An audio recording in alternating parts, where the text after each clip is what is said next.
Hello friends, welcome to my channel आर्यू special. आज हम जानेंगे राजस्थान की कुछ प्रमुख अभिलेख और प्रशस्तियों के बारे में। अभिलेख वो होते हैं जिनसे हमें कुछ वंशावलियों का पता चलता है, कुछ तिथियों का पता चलता है और राजा महाराजाओं की जो दान देना, उनकी विजय यात्रा, उपाधियाँ जो उनकी रही हैं और उनके जो शासनकाल के जो नियम रहे हैं, सामाजिक नियमावली, इन सब का हमें पता चलता है। प्रशस्तियां वो होती हैं जिसमें किसी शासक की उपलब्धियों की यशोगाथा होती है। कुछ प्रमुख अभिलेख हैं जिनके बारे में हम इस वीडियो में बताएंगे आपको, जिसमें विराटनगर अभिलेख ये अशोक मौर्य का है और इसमें हमें दो अभिलेख मिलते हैं अशोक मौर्य के, भाब्रू शिलालेख और बेराट का अभिलेख। इन अभिलेखों से हमें ये पता चलता है कि अशोक जो है वो बुद्ध, धम्म एवं संघ, बौद्ध त्रिरत्न में आस्था प्रकट करने लग गए थे और अशोक को बौद्ध सिद्ध करता है। दूसरा है नगरी का लेख, जो कि उदयपुर संग्रहालय में सुरक्षित है। इससे हमें ये पता चलता है कि जो बौद्ध और जैन हैं उनके बारे में पता चलता है। फिर है गोसुंडी का शिलालेख। यह शिलालेख भी उदयपुर संग्रहालय में सुरक्षित है और इससे हमें यह पता चलता है कि भागवत धर्म का प्रचार, संकर्षण एवं वासुदेव की मान्यता, अश्वमेध यज्ञ के प्रचलन आदि के बारे में हमें गोसुंडी शिलालेख से पता चलता है। फिर है बल्ली का शिलालेख। बल्ली का शिलालेख जो है वो राजस्थान का प्राचीनतम शिलालेख कहलाता है। फिर वह बड़वा यूप अभिलेख। इसे हमें मोखरी राजाओं का सबसे पुराना और पहला अभिलेख माना जाता है। फिर ब्रह्मर माता का लेख। ये चित्तौड़ जिले के सादड़ी में स्थित है मंदिर, ये ब्रह्मर माता का। इससे हमें ये पता चलता है कि मृत्यु के उपरांत ब्राह्मणों को दान देने की प्रथा के बारे में पता चलता है तथा इसमें हमें गौर वंश और ओलिकर वंश के जो शासक रहे हैं उनका पता चलता है। फिर है नांदसा यूप स्तंभ लेख। ये नांदसा भीलवाड़ा का एक गांव है जहां पे गोल स्तंभ है। फिर है मान मौर्य अभिलेख। यह अभिलेख मौर्य वंश से संबंधित बताया जाता है। इसमें हमें चित्रांगद मौर्य का उल्लेख मिलता है।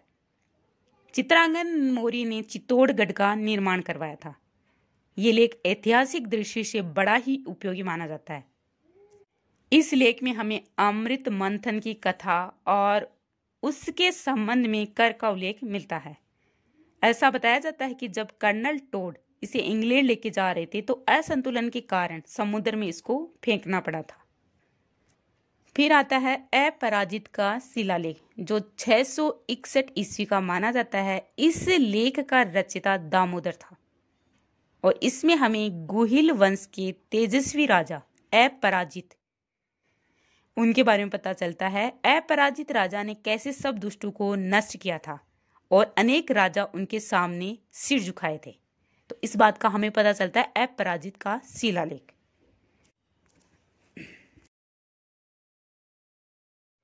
फिर है मंडोर अभिलेख। इससे हमें गुर्जर प्रतिहारों की वंशावली, विष्णु एवं शिव पूजा का उल्लेख, इसका वर्णन मिलता है। फिर है सामोली शिलालेख। इससे हमें मेवाड़ के गुहिल वंश के समय की जो तिथि है वो ज्ञात करना, उनके बारे में जो आर्थिक और सामाजिक स्थिति थी उनको जानने के लिए ये लेख बड़े ही काम का माना जाता है। तो इससे हमें ये गुहिल वंश के बारे में जानकारी देता है।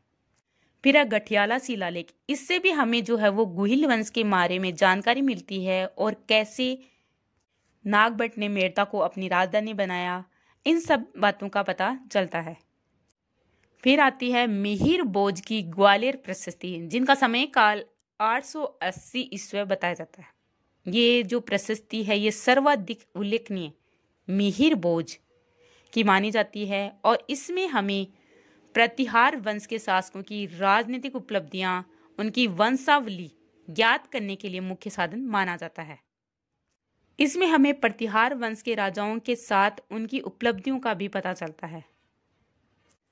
फिर अब प्रतापगढ़ अभिलेख, ये 946 ईस्वी का बताया जाता है। इसमें हमें गुर्जर प्रतिहार नरेश महेंद्रपाल की उपलब्धियों का वर्णन मिलता है। फिर अब बिजोलिया शिलालेख, बिजोलिया शिलालेख के प्रशस्तिकार गुणभद्र माने जाते हैं।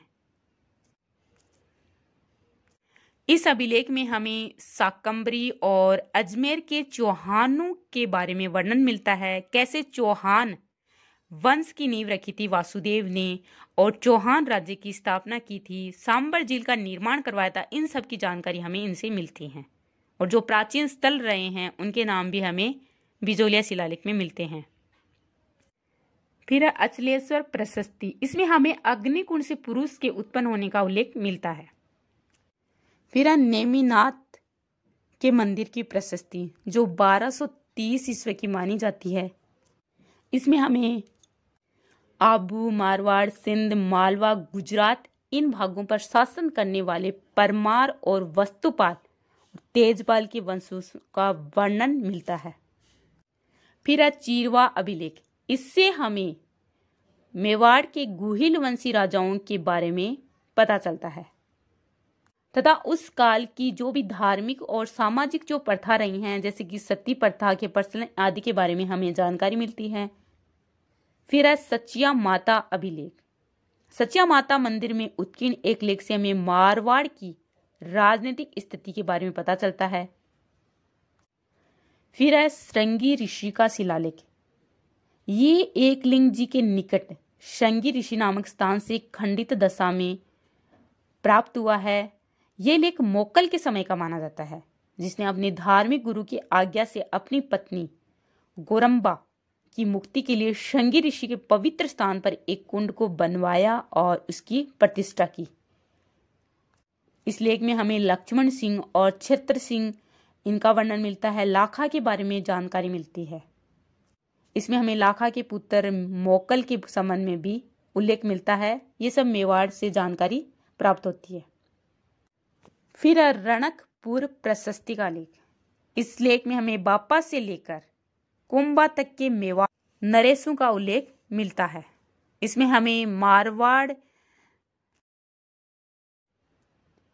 हमें महाराणा कुंभा की जो भी प्रारंभिक विजय रही हैं, बूंदी, गागरोन, सारंगपुर, नागौर, चाकसू, अजमेर, मंडोर, मांडलगढ़ आदि का वर्णन हमें पता चलता है। इस लेख से हमें उस समय की धार्मिक, सामाजिक और आर्थिक स्थिति के बारे में पता चलता है। फिर कीर्ति स्तंभ प्रशस्ति, इसका प्रशस्तिकार महेश भट्ट को माना जाता है। ये राणा कुंभा की प्रशस्ति मानी जाती है। इसमें हमें मेवाड़ के शासक बापा से लेकर राणा कुंभा तक गुहिल वंशावली, उनकी उपलब्धियों का वर्णन मिलता है। इसमें हमें राणा कुंभा की उपलब्धियों की जानकारी मिलती है।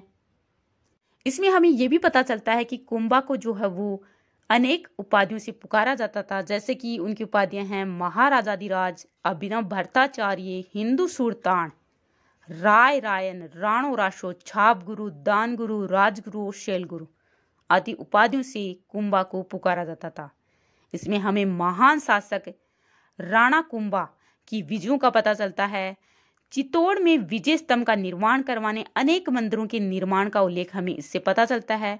और हमें 15वीं सदी की राजस्थान की राजनीतिक, सामाजिक, धार्मिक और सांस्कृतिक दशा का हमें पता चलता है। फिर कुंभलगढ़ प्रशस्ति, इसके प्रशस्तिकार कवि महेश माने जाते हैं। इसमें हमें गुहिल वंश के वर्णन और उनकी उपलब्धियों का पता चलता है। इस प्रशस्ति हमें मेवाड़ के महाराणाओं की वंशावली को विशुद्ध रूप से जानने का महत्वपूर्ण साधन बताया जाता है।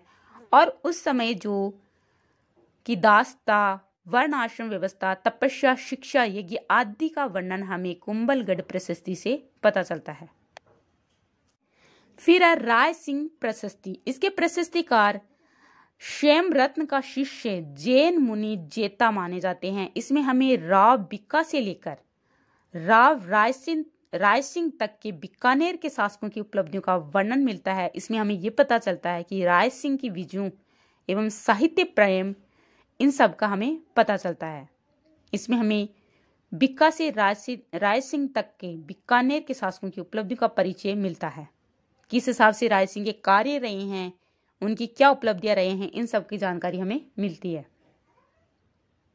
फिर आमेर का लेख, इससे हमें कछुआ वंश के बारे में जानकारी मिलती है। महाराजाधिराज मानसिंह के बारे में भी पता चलता है। जगन्नाथ राय प्रशस्ति, इसके प्रशस्तिकार कृष्ण भट्ट माने जाते हैं।